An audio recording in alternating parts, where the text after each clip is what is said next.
Hi folks, Hugo Rivera here with HugoRivera.net with another live today, and I'm going to be covering a really cool question that I got this week, which is basically about muscle fiber types, and how muscle fibers actually affect, the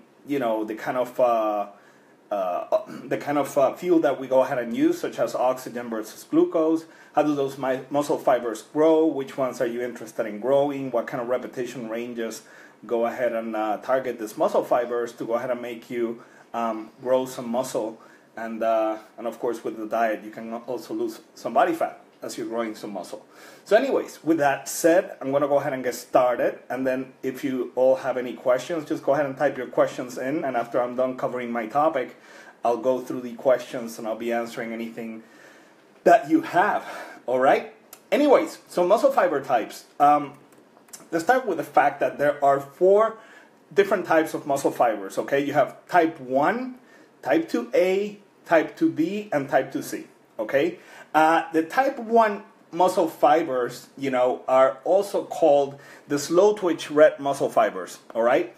They're red due to the fact that blood goes through them, and they have a huge high level of capillarization. Okay, a whole bunch of capillaries that go ahead and just funnel this blood through them. They're pretty rugged, okay, and they're not easily injured. They can handle extreme amounts of work, and they do not fatigue that easily. Okay, so these muscle fibers are pretty cool. They require oxygen as fuel. And because of this, they're the ones most used in endurance type of sports like marathon running, for example, cycling and cross country. So if you're like into endurance type of sports, these are kind of like the fibers that your training needs to really focus on. And these fibers typically are targeted with some really, really high reps. Let's see. I have a comment over here. Hey, Nicole, how are you? Listening while doing a shoulder workout. Awesome. Go ahead and kill it. That's great. Philippe, ça va? Hello, Hugo from France, says Philippe. Philippe is the owner of an awesome club in Cambrai, in France. That's the north of France. And we were honored, Cecile and I, to go ahead and train in Philippe's club. So he has the best club over there. Thank you, Philippe. Your club is awesome. I hope everything is going well for you over there, my friend. Let's see. Let me continue over here. The next type of muscle fiber, type 2A muscle fibers, okay?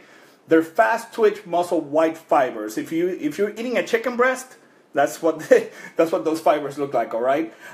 These fibers, they have much less blood flow in them. They have a moderate tolerance to fatigue, and they can handle moderate amounts of work. They require glycogen, meaning stored carbohydrates inside of the muscle or in the liver as fuel. And they're involved in most types of activities such as basketball, baseball, and football. All right? You also have the type 2B fibers that are also fast twitch white muscle fibers, but these fibers have a very low tolerance to fatigue, and they need a high period of recovery after use. However, they're extremely powerful. They're very explosive fibers and are the ones involved in activities like powerlifting. Also in activities like, the pitch of a baseball or javelin throwing, shot putting, the beginning of a sprint, etc. The type 2B fibers are the ones that are really responsible for this, okay? Hello, Beth. I see you. How are you? You're working out too. Cool. Have a great workout. I'll be training right after my Facebook Live over here, so I'll be doing some legs. So I already had some chicken potatoes and fish oils before I went ahead and started the live. That's exactly the reason why I was like 5 minutes late over here. Anyways, going back to the type 2B fibers, these fibers, they use the ATP creatine system as fuel, okay? So again, these fibers have very low tolerance to fatigue, and they need a high period of recovery, all right?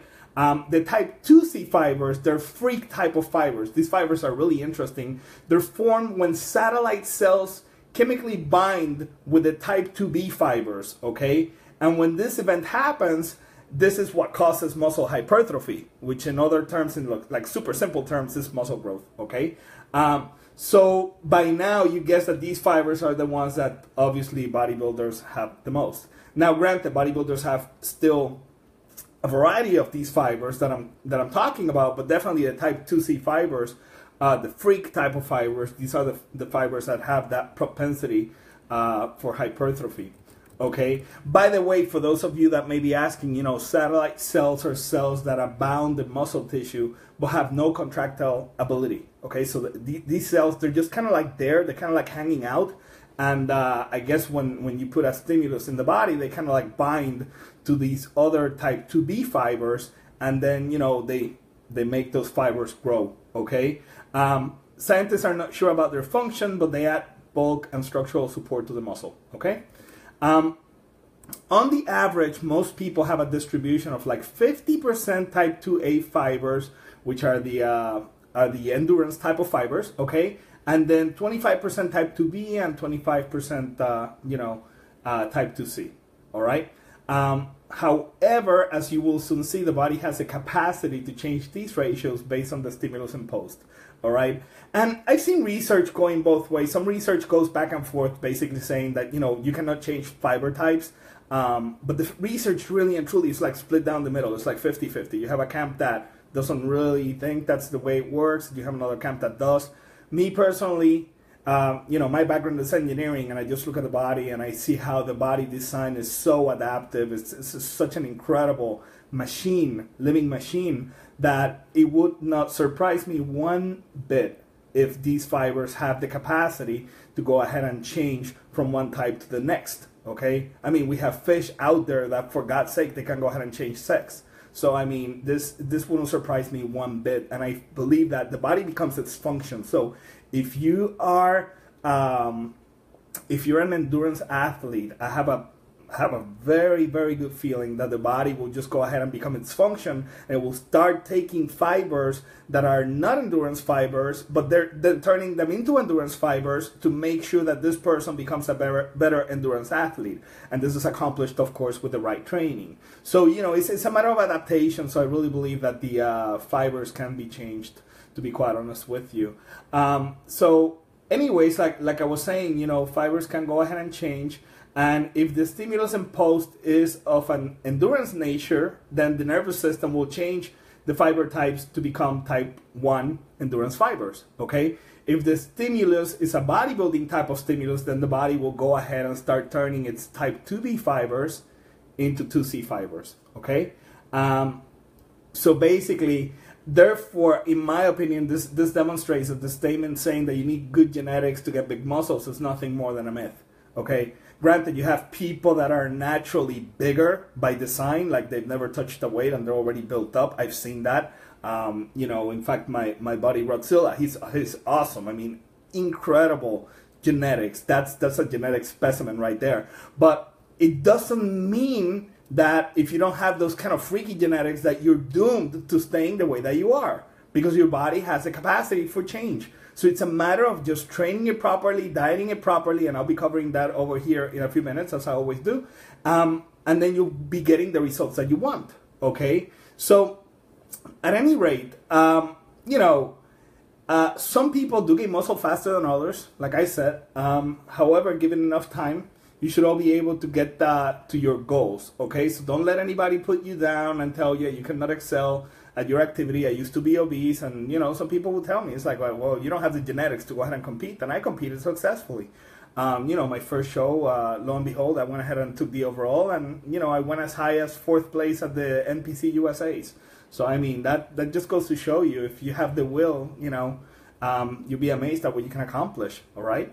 Anyways, now that we have gone over the 4 types of fibers that we have and the ratios that the body has of these fibers and the way in which the body can actually change the ratios, let's talk about how this affects your training, okay? I think first and foremost, it's important to know that your training program will be determined by 2 things.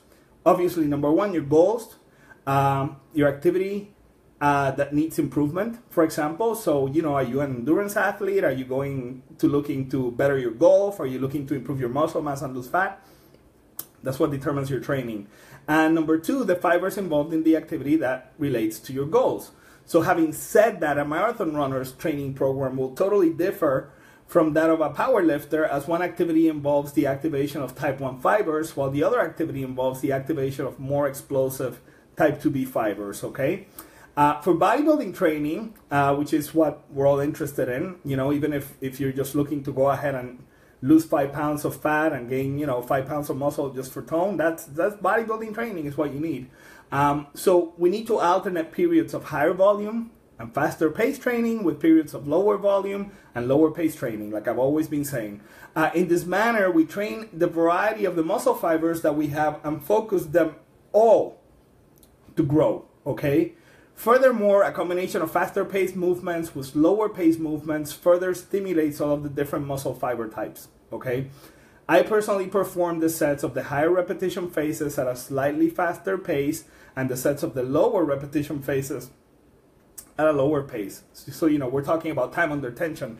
I always recommend that you go ahead and you do like 3 to 4 seconds when you're on the negative, and then take a couple of seconds on the way up, and maybe like a second contraction. This is for the lower repetition phases. For the higher repetition phases that you're doing 15, 20, 30 reps even, you know, I recommend a more rhythmic approach, but still having total control of the weight, okay? You never want the weight to control you. You are the one that needs to control the weight, because the ticket here is to use the weight to induce tension into your muscle fibers, okay? So at any rate, that's the ticket right here. Basically, what we just talked about is periodization, okay? Which is modulating the sets, repetitions, and rest in between sets in an orderly manner. And that is the key for consistent and rapid increases in muscle mass and strength.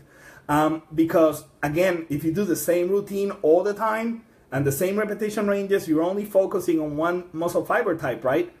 You got to alternate your repetitions, not only to be able to just hit the variety of muscle fibers that you have, but you also want to go ahead and push your body to the limit, okay? And then start backing off before you reach overtraining. By pushing to the limit and then backing off, that's when you go ahead and get the results, okay? That's the ticket right there.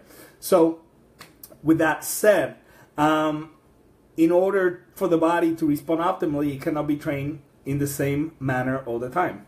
Now, I know that I've talked about the importance of variety in training, but this principle really goes beyond that. I mean, the principle states that the best way to make the body respond is through the correct variation of exercises, volume, which is the number of sets times the number of reps, intensity, which is how heavy the weight is, and the rest period in between sets. And like I said, I also like to vary the tempo. So you're going to do a little bit more rhythmic when you're doing the higher repetitions, and you're going to be doing slower movements when you're doing the heavier weight, okay? So how do we implement this? Basically, the workout parameters are going to be determined by the phase that you're in. So there are going to be 2 phases that I typically like to go ahead and repeat. And, you know, I call these the loading phase, which is kind of like the phase that you're really stressing the body and you're just using higher repetitions and faster paced training, meaning less rest in between sets. And then you're going to have the growth phases, which are going to be the weeks that you do heavier weights, you do lower repetitions, and you do a little bit of a slower pace, okay? Loading phases are cool because your growth hormone output goes through the roof due to the short rest intervals. I cannot talk today, I'm sorry. Between sets and the high volume. Hypertrophy, muscle growth, occurs by the body increasing the levels of creatine, water, and carbohydrates inside the muscle cell. And also, the body recuperation capabilities are upgraded in response to the stress imposed by the increasing volume of work coupled with short rest intervals, okay? Now, during the growth phase, the body is not stressed by volume. This time, the stimuli is a little bit heavier weights, okay? If this phase will be kept for too long, eventually the body will cease to stop making strength gains, okay? And you will hit a plateau, just like anything. This is why you have to vary things. During a growth phase, the testosterone levels go through the roof in response to a longer rest in between sets and the heavier weights. Also, hypertrophy occurs by the body increasing the actual diameter of the myofiber, which is muscle fiber, okay? Through increased protein synthesis, all right? And basically, that's the whole ticket right there. And you also keep in mind that you built up your recuperation capacity during the loading phase, and by you going into a growth phase that is less stressful, your body has that capacity to use all that extra energy for growth. Okay, so this is how you accomplish accelerated growth. So anyways, keep that in mind. That's super duper important to understand. The reason the body does this is in order to be prepared for another stressful period. Kind of like, you know, it kind of like knows that a loading phase may be coming again, so it just kind of gets ready for that. So all the clients that I have that go through these different phases, that's why they're constantly making gains in terms of like muscle mass and strength, because the body, you know, I'm just using kind of like the body's natural systems to be able to grow. That's the ticket right there. Okay, so anyways, that's my whole discussion about you know, the different sorts of muscle fibers, and this is the reason why in my programs you'll see a variety of repetition ranges. You know, you're gonna do like 6 repetitions sometimes, you will be doing 30 repetitions other times, and you will be training very fast.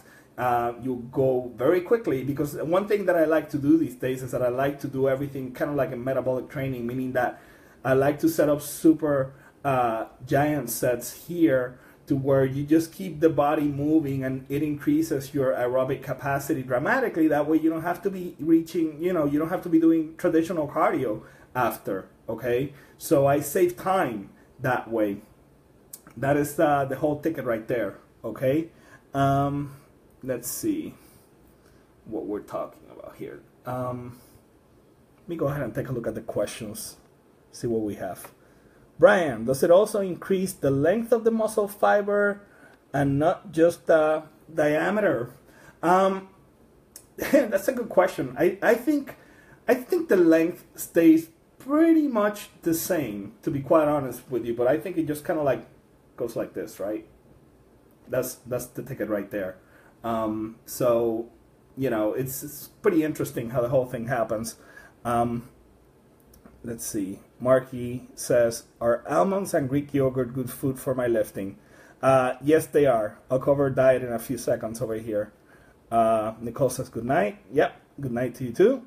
All right, yeah, those are the questions that I have. So with that said, for those of you that are asking, you know, what's a good program to go ahead and start with, let me go ahead and post here 21-day program that I put together that will go ahead and get you started with the principles of periodization. It's free, so you can just go ahead and download it. Let me go ahead and post it here below. One sec. Looking for this. All right. I have somebody, Marky Mark, watching from Australia. Awesome. Greetings, my friend. Greetings to all the awesome Australian people there. I have a few clients in Australia, actually. Let's see. Wow, this is interesting. I have some stuff on my computer that I don't see on my iPad. Some questions and some comments. This really sucks. Ah, okay. So now I see them here. Okay. Let's see what else we have. Philip says, thank you, Hugo. You're welcome, my friend. All right. So I just went ahead and I posted the free 21-day program right there. Okay. Also, once you're done with that, you can go ahead and take a look at the Body Sculpting Bible for Men and the one for women. And I have a question on that, and I'll answer it in a minute, which have, as you can see, a whole ton of training routines that are fully periodized, and it has the diet information, it has the supplementation, goal setting, the whole 9 yards. So, I mean, those books are super complete. I posted the link below of where you can get them in Amazon.com, okay? So, awesome books. I have a question, and the question is, what's the difference between these books, the latest? These are the 4th edition books, okay? There are 4 editions, actually, of these books. And the question is, what's the difference between the 4th edition and the 3rd edition? And the difference is that, like myself, the books gained some quality mass over the past few years, meaning that they're pretty big. Like the men's, for example, is what? It's over 500 pages. I think so is the women's, to be honest with you. So, of course, the question is, what was added to it? Yep, they're both over 500 pages. So, the question is simple. More training routines. We added like the 21-minute training routines. We added some body weight training routines. We added, what else? Some specialization routines as well for like trouble body parts. Okay. In addition to that, we have a full section where we had a great French chef, and she went ahead and put together some awesome recipes that you can go ahead and use with the diet of the book. And of course, the book, it just follows the principles that I've always been talking about, which is the 40% carbs, 40% protein, 20% fats in terms of the ratios of macronutrients to start consuming. Okay, that's a great baseline diet. And all these recipes make it really delicious for you to be able to follow that kind of plan. Okay, so it has a ton of recipes right there. And then of course we added some more nutrition information and some, we updated the supplementation part and added some more tips on goal setting and things like that. So really cool books. So I'm really excited about that. Oh, here we go. We have a comment from my client, Lupe. Lupe, how are you, man? Lupe says, hi, Hugo, how are you? I did shoulders today and felt really weak during my workout. Let's see what the rest of your comment says. How can I fix that? Or what causes that? Sometimes, Lupe, what happens when you feel really weak during the workout is because either A, you didn't drink enough water like the day prior or the day off, okay? Or B, check your diet. Did you miss some meals yesterday, for example, or did you miss some meals today? Because I know, me personally, if I don't have a good diet day the day before, let's say that I went ahead and missed one meal, for example, that'll wreak havoc with me because my body fat levels are pretty low. So if I'm missing a meal, my body's going to be like, whoa, dude, what are you doing? So you got to feed yourself. So of course, the other part is like if you didn't get some good sleep, that could also be the case. Okay, so you have those variables there. So definitely check your water intake, check your nutrition intake. All right. And also, take a look at your sleep. How was your sleep last night? So my guess is probably that, you didn't get enough nutrition is my guess. Perhaps coupled with the fact that you didn't get enough water. Because I know how it is. If one is super busy, sometimes time flies and you forget because you don't feel it. You don't feel hungry. But then when you go ahead and do the workout, that's when you're like, what the heck happened? Okay? So, yeah, I'm guessing that your shoulders and arms workout today was a little bit challenging. But it's all good. I mean, you know what? As long as you put an earnest effort with the energy that you do have available, the workout gets the job done. And then it's just a matter of saying, okay, well, let me go ahead and focus on getting my meals in and everything else. So that way your next workout, you're going to have some good results. Case in point, yesterday I had a super busy day. I had a whole ton of clients that I was blessed to talk to over the phone. And unfortunately, my computer at the end of the day had an auto update and it just completely crapped out. And it was a mess. Anyways, long story short, I went ahead and I missed like a couple of meals. And I didn't drink all my water. So my leg workout, I said, you know what? Instead of doing legs yesterday, I decided to do it today. And then this morning, I woke up early and I got in, a little bit more nutrition. I got in my meals that I missed yesterday. That I've been drinking my water. And I should have a pretty good workout today. But if I would have done it yesterday, it would have been a catastrophe because I just didn't have enough nutrition. And I was wiped out after all the phone calls. And really what wiped me out was this stupid computer issue. Because, I mean, dealing with people over the phone, with my clients, it just pumps me up. But the computer issues drain me. That's just hate it. Especially when it's not my fault. But anyways, rant over. But that's what happened, Lupe. So, if anything, just shoot me an email, let me know. Or just comment over here, let me know what you think happened. And we can continue discussing. Let's see what other questions do we have here. Let me make sure that I didn't miss anything. Do I have any other questions? Nope. Doesn't look like I have some other questions.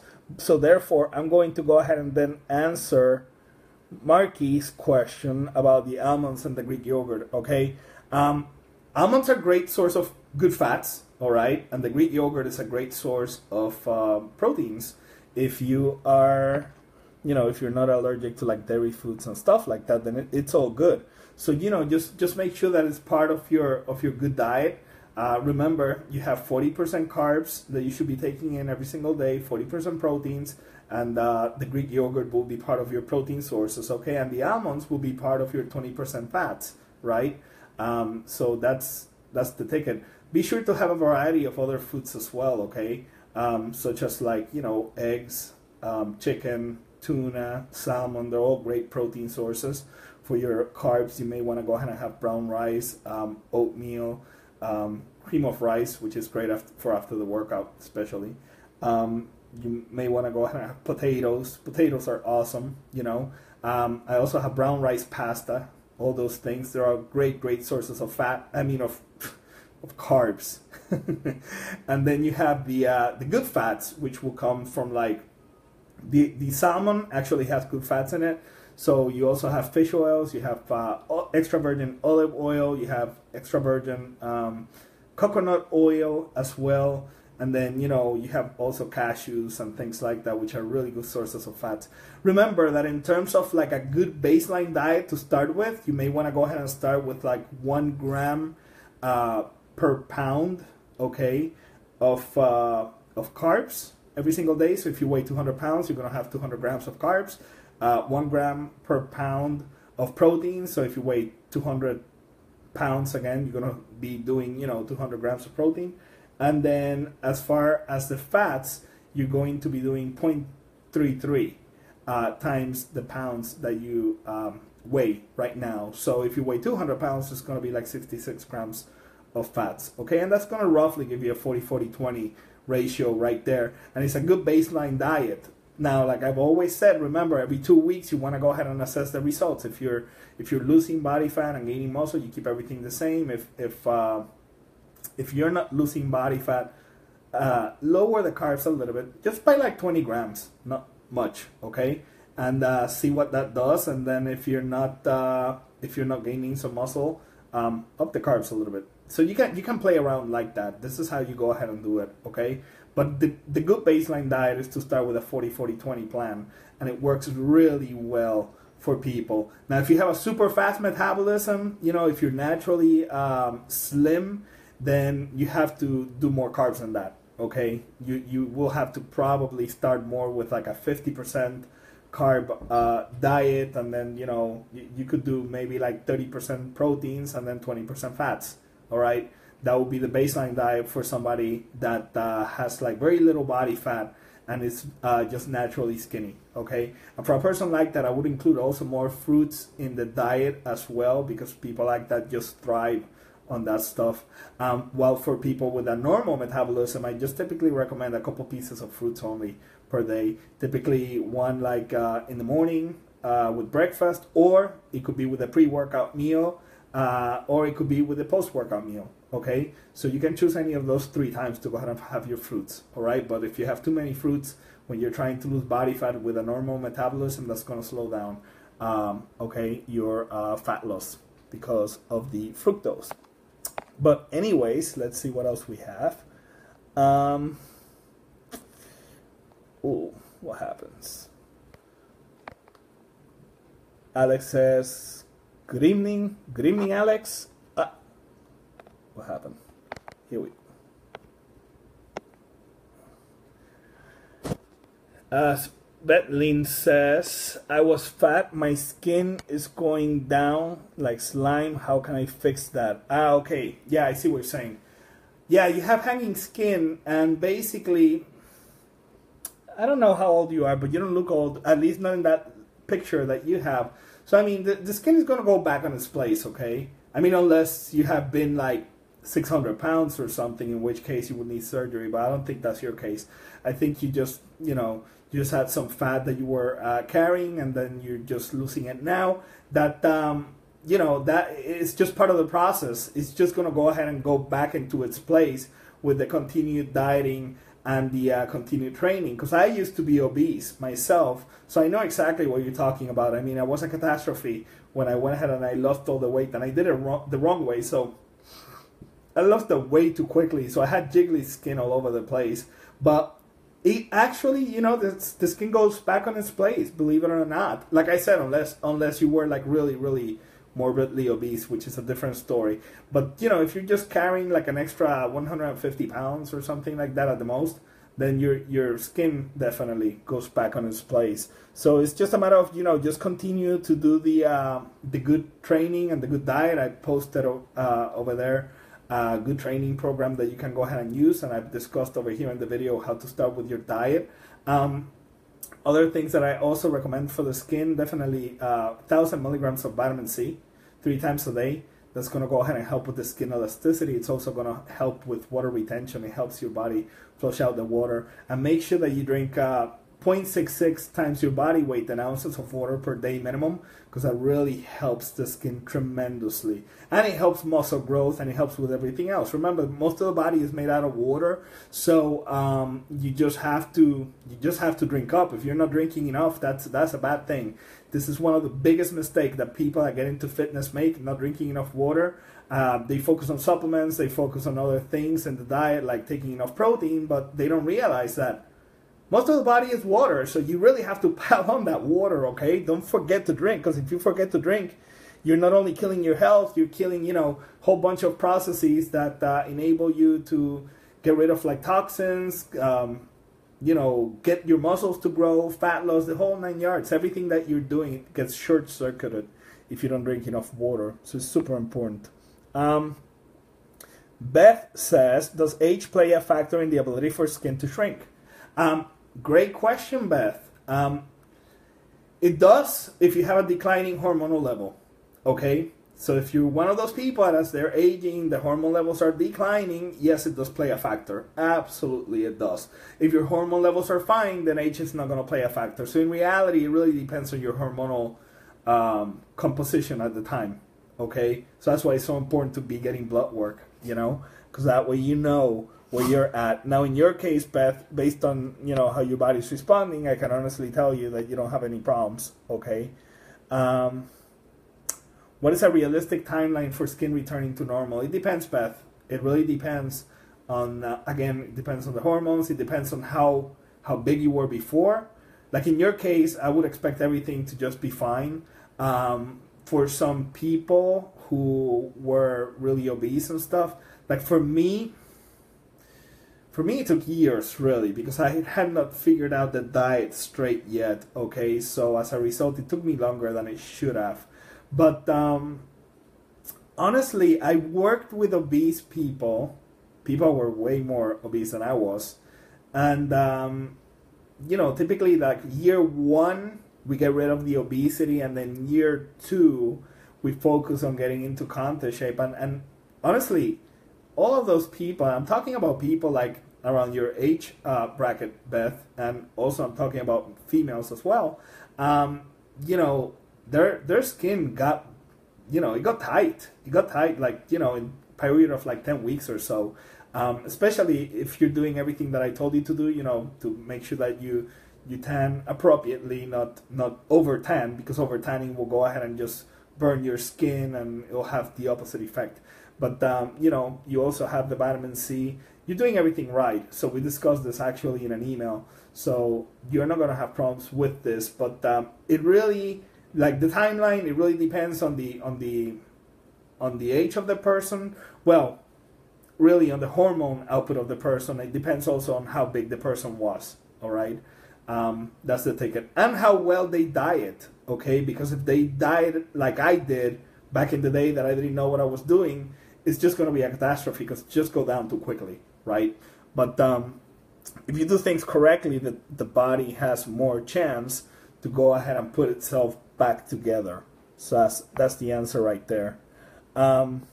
Lupa says, okay, thank you. I've been drinking plenty of water and got a good night's sleep. But, let me see what your comment says, Lupa. Sorry. I don't know why my iPad truncates the comment. One sec. Sorry, Lupe. I'm trying to look for your comment.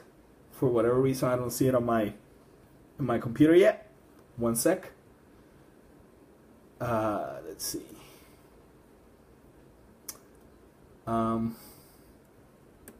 Bear with me. Okie doke. Well, Not sure why the comments are not appearing anymore on my computer. I love this.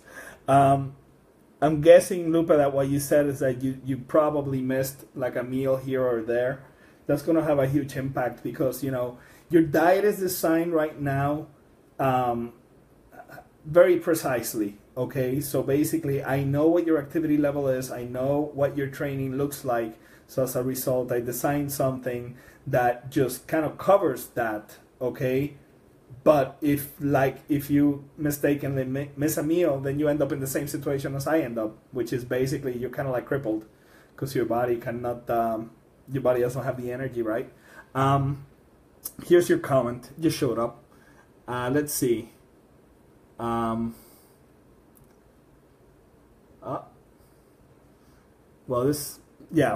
your truncated comment is not the one that showed up. A new one is the one that showed up. Lupa says, I have the same problem. I have loose skin in some areas and toning up, but my stomach still hangs a lot. Yeah, Lupa, that's because you lost body fat very, very quickly, okay? That's what happened there because, you know, once you went through the operation and everything and you went down so quickly, then, you know, the skin on the front of the stomach, it ended up like that. So my hope is that with the diet that we have now and the training, your skin is going to slowly but surely go back together. If you look at your back poses that you sent me, I mean, your back poses are incredible. The lower back body fat and the skin is just going back into place. Everything else is going back into place. I mean, your back pose is like right on, body, and it's powerful. It's like you have some muscle mass. Holy cow. But you know, the front, I'm keeping an eye on the front because, you know, I do see the loose skin, and I'm hoping that over here in the next, you know, couple months that keeps improving. Okay, so we'll definitely be discussing that. I do have my eye on that, so no worries. Just keep making sure, buddy, to hydrate yourself to help that skin get back into its place. And like I was saying before, 1,000 milligrams of vitamin C on meals 1, 3, and 5. That's gonna help you as well with the skin, and it's gonna help you with water retention and stuff like that. So definitely, I would urge you to give that a try. But yeah, I'm paying attention. I'm paying close attention to the pictures you're sending me, so that I can go ahead and make any adjustments necessary, and and get that skin back where it should be. All right. But you're doing a wonderful job, buddy. I mean, it's showing, and I'm so proud of you. Because, you know, some people could go ahead and make the excuse of like, well, I'm always on the road and this and that, and I realize, you know, truck driving is not easy. I actually spent some time on a truck. This was back in what, 2005 or 2006, I don't remember. Anyways, I was doing some consulting for a nutrition company, and I actually ended up with a distributor of that company, just going in a truck all over, where was it? North Carolina, I think. North or South? Gosh, I don't remember. I've traveled so much, it's all garbled up. Anyways, in one of the Carolinas, I ended up going all over the place. It was North, I just remembered. North Carolina. And it was awesome, but man, that was exhausting. I mean, you guys work hard. You guys work really, really hard. You wake up early and go to bed late. That's how it is. So it takes a lot of discipline. Me, what I did is like, you know, I just carried the meals with me, and the hotels where we were staying, they had a little weight room, and also we were going to a whole bunch of gyms. And sometimes I would go ahead and squeeze my workout at the gym.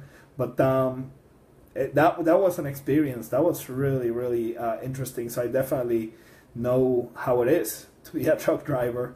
So and heck, I wasn't even the one driving the truck. I was just, you know, I was just the co-passenger there. So that was something. But yeah, that was an experience and a half. So I give you a lot of credit for doing what you do. Okay, keep up the wonderful work.